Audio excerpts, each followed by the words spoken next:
आदरणीय मित्रहरू नमस्कार। बोलिरहेको छु वकिल पूर्ण मगर, मोटिभेसनल स्पिकर र टट ट्रेनर। साथीहरू, सदाझै आज पनि हजुरहरूमाझ उत्प्रेरक कथा ल्याउने क्रममा आज दुःखमा साथ दिने सही साथी कस्तो हुन्छ त, यो बारेमा तपाईहरूलाई मिठो कथा सुनाउन गइरहेको छु। एक ठाउँमा मुसा र काग थिए। दुवै अत्यन्तै मिल्ने साथी थिए मित्रहरू। कागले मुसाको लागि टाढा टाढाबाट मिठा मिठा खानेकुरा ल्याउँथ्यो। दैनिक यसरी खुवाउने भएकाले कागले मुसालाई ठुलो ऋण लगाएको थियो।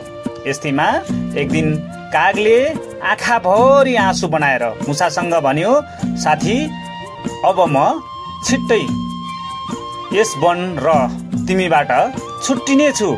मुसालाई एक्कासी कागबाट यस्तो कुरा सुन्दा अचम्म लाग्यो मित्रहरू। उसले सोध्यो, त्यस्तो के आपत्ति पर्यो र के कारणले तिमी मलाई छाडेर जाने बारेमा सोच्दैछौ? साथी, यस प्रदेशमा अकाल सुरु भएको छ। मानिसहरू भोकै मर्ने स्थिति उत्पन्न भएको छ। अझै डरलाग्दो कुरा त पन्छी मारेर छाक टार्नको लागि मानिसहरूले घरको छतमा पासो थाप्न थालेका छन्।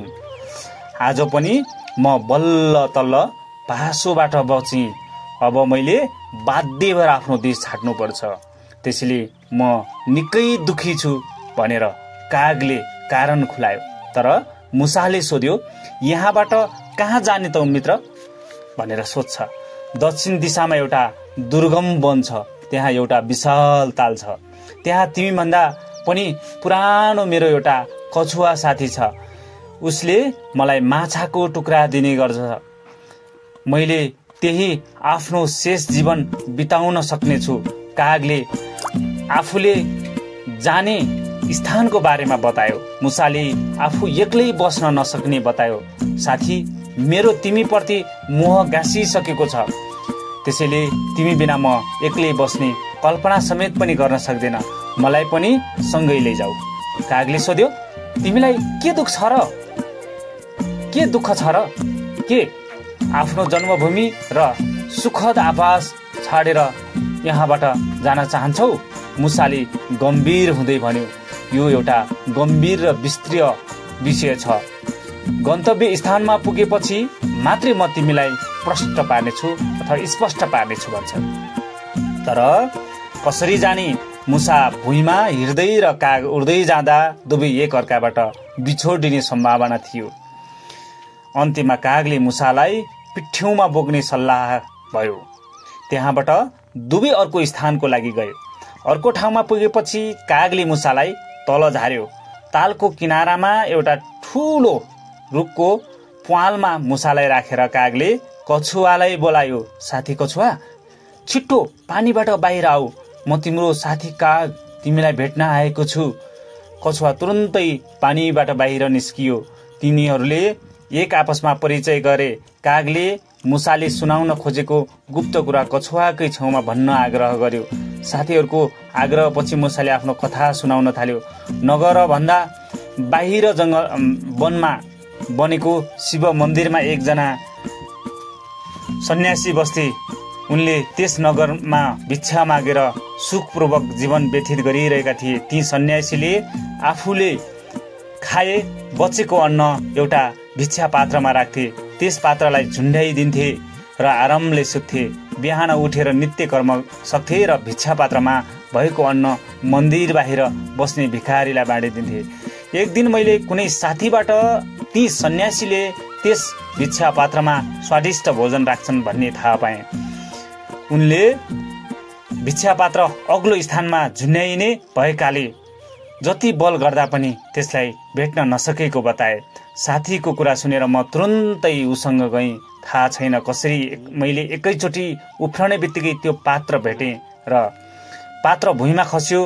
मल लगायत मेरो परिवार साथी सबैले यस स्वादिष्ट भोजनको आनन्द लियौँ। हरेक रात हाम्रो यही काम भयो। हाम्रो क्रियाकलापदेखि सन्यासीलाई वाक्क लाग्न थालेको थियो मित्रहरू। त्यसैले मलाई डराउन र मबाट पिठ्यू पिछा छुटाउनको लागि उनले कतैबाट फाटेको बाँस खोजेर ल्याए। उनी बेला बेलामा बाँस बजाइन्थ्यो। म चोट लाग्ने डरले त्यस पात्रलाई कुनै छुनै नपाई भाग्थे। यसरी रातभर मेरो र सन्यासी बीचको सङ्घर्ष चलिरहन्थ्यो। अन्तमा सन्यासी निदाउँथे र त्यही मौकामा म पात्रमा राखिएको भोजन खाइदिन्थे। एक दिन लामो यात्राबाट सन्यासीका एक मित्र आए। रातिको समयमा दुवैजना सुत्ने तर्खरमा लागे। सन्यासीको मित्रले सन्यासीलाई आफ्नो तीर्थयात्राको विवरण सुनाउन थाले। त्यस क्रममा सन्यासीले बेला बेला बाँस टट्काइरहन्थे। बाँस टकटकाइरहेको सन्यासीका साथीलाई मन परेन। आफ्नो कुरालाई उपेक्षा गरे जस्तो लाग्यो। उसले क्रोधित हुँदै मुख फोरे, साथी, यदि तिमीलाई मेरो कुरा सुन्नमा रुचि छैन भने म बिहान हुने बित्तिकै यहाँबाट जानेछु। मैले त तिमीलाई मेरो घनिष्ठ मित्र मानेको थिएँ, तर तिम्रो व्यवहारले मलाई चित्त दुख्यो। मित्रहरू, यो अत्यन्तै महत्त्वपूर्ण कुरा मैले सुनाउन गइरहेको छु। कृपया ध्यान दिएर सुन्ने कोसिस गर्नुहोला। सन्यासीले साथीलाई मैले दुःख दिएको बारेमा सबै कुरा बताइदिए। सबै कुरा सुनेपछि सन्यासीको साथीले मुसाको प्वाल कहाँ छ थाहा छ भनेर सोधे। सन्यासीले थाहा छैन भनेर उत्तर दिए। सन्यासीको साथीले भने, यो मुसा अवश्य पनि कुनै खजानामाथि छ। धनको गर्मीका कारण यो मुसा यति धेरै उफ्रिरहेको छ। यसैले मुसाको प्वाल पत्ता नलगाई तिमीले यहाँबाट छुटकारा पाउने छैनौ। यसको वासस्थान कहाँ छ भनेर त थाहा छैन, तर जहिले पनि पुरै दलबलका साथ आउँछ। सन्यासीले भने।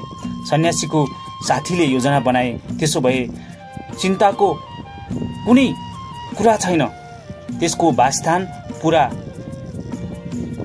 पुग्न कुनै गाह्रो छैन। एउटा कोदालो तयार पारेर राख, खन्नको लागि असुविधा नहोस्। मुसाले त्यसपछिको घटना सुनाउँदै भन्यो। बिहान हुने बित्तिकै दुवै सन्यासी उठे।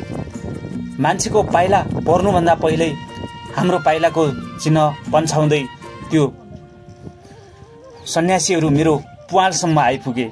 म त अवसर मिलाएर भागिहालेँ, तर ती दुवै दुष्ट सन्यासीले मेरो प्वाल खनेर त्यसभित्र भएको कोष निकाले।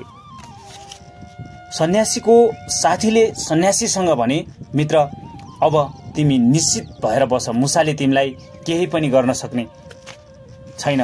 उसको विचार ठिक थियो। म मेरो कोष लुटिएपछि अनुत्साहित भएँ, कमजोर भएँ। मैले त्यस पात्रमा भएको स्वादिष्ट भोजन जति उफ्रदा पनि भेट्न सकिनँ। मैले एकपटक सन्यासीद्वारा लिएको मेरो धन प्राप्त गर्न पनि खोजेँ, तर सकेन। सन्यासीले मेरो धन एउटा कपडामा पोको पारेर आफू मुनि राखेर सुत्थे। उठेपछि पनि बेला बेला चाहिँ गरिरहन्थे। मेरो परिवारले म प्रति गुनासो गर्न थालिसकेका थिए। त्यसैले मैले एकपटक ज्यानै बाजी थापेर लुटिएको धन प्राप्त गर्ने प्रयास गरेँ। यस्तो गर्दा प्राणको खतरा हुन सक्थ्यो, तर दरिद्रताले भरिएको जीवन बाँच्नुभन्दा त्यही उपयुक्त हुन्छ जस्तो लाग्यो। म सन्यासीले सिरानीमा राखेको धनको पोको लिन गएँ। मित्र, लामो समयपछिको प्रयासपछि मैले पोको निकाले। त्यत्तिकैमा सन्यासी बिउजेर हातमा भएको फाटेको बाँस मेरो टाउकोमा प्रहार गरे। सायद मेरो आयु अझै बाँकी थियो, त्यसैले बाँचे। त्यो धन मेरो भाग्यमा थिएन, त्यसैले मैले पाउन सकिनँ। धनहीन भएर घरमा बस्न मलाई सम्मानजनक लागेन र बहुतारिँदै जङ्गल पसेँ। त्यही बेला मैले काग मित्रलाई भेटेँ। मुसाको विगत काग र कछुवाले सुनिरहेका थिए। कछुवाले भन्यो, मित्र, काग तिम्रो वास्तविक मित्र हुन्। भोको हुँदा पनि यिनले तिमीलाई खाएनन्। सङ्कटको अवस्थामा पनि साथ दिने मित्रलाई वास्तविक मित्र भनिन्छ। दुःख त राम्रा नराम्रा दुवै खालका मानिसले साथ दिन्छन्। आफ्नो कुरा राख्न पाउँदा मुसालाई हल्का भयो। कछुवाको वचन पनि उनलाई मन पर्यो।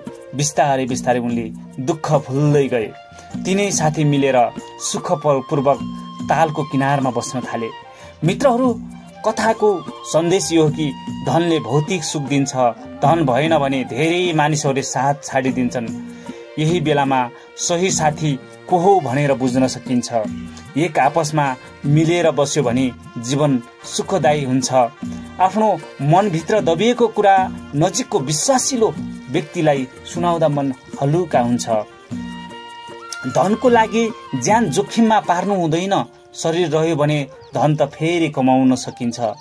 कसैलाई दुःख पर्दा आफ्नो तर्फ सहयोग गर्न कहिल्यै पछि पर्नुहुन्न भन्न खोजेको हो मित्रहरू यो कथाले। यो कथाहरूले भन्न खोजेको कुरा यहीँनिर मैले बिट मारे मित्रहरू। जुन यो मुसा र कागको कथाले पक्कै पनि जीवन परिवर्तन हुने ठुलो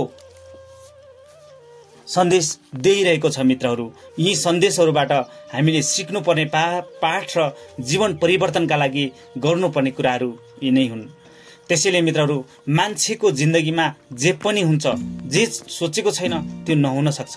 त्यसैले सुख र खुसी प्राप्तिको लागि र सुख प्राप्तिको लागि आफूलाई नै खुसी बनाउन सक्नुपर्छ, आफू नै खुसी हुन सिक्नुपर्छ। त्यसैले त खुसी त्यो हो जोसँग यति धेरै धन भएर पनि ऊ खुसी हुन सक्छ, अथवा धनै नभएर पनि ऊ खुसी हुन सक्छ। त्यसैले भित्री आत्मादेखि खुसी हुन सक्यो भने त्यो नि यहाँ असल धनी हो, असल व्यक्ति हो। त्यो नै यो संसारको धनाढ्य सूचीमा ऊ व्यक्ति पर्छ मित्रहरू। यस्तै मिठा मिठा र अत्यन्तै रोचक तथा उत्प्रेरणात्मक कथाहरू सुन्नको लागि यहाँहरूले मेरो च्यानललाई फलो गरिरहनु होला मित्रहरू। जस्तो लाग्छ उस्तै प्रतिक्रिया दिन नभुल्नुहोला र यदि मेरो च्यानलमा नयाँ हुनुहुन्छ भने सब्स्क्राइब गर्न नभुल्नुहोला मित्रहरू र बेल आइकन थिच्न नभुल्नुहोला, किनकि मेरा भिडियोहरू तपाईँको नोटिफिकेसनमा टिङ्रिङ्ग घन्टी बज्न जाओस् भन्दै यहाँहरूको पल शुभ रहोस्, यहाँहरूको जय होस्। हवस् त, नमस्कार, शुभ पल।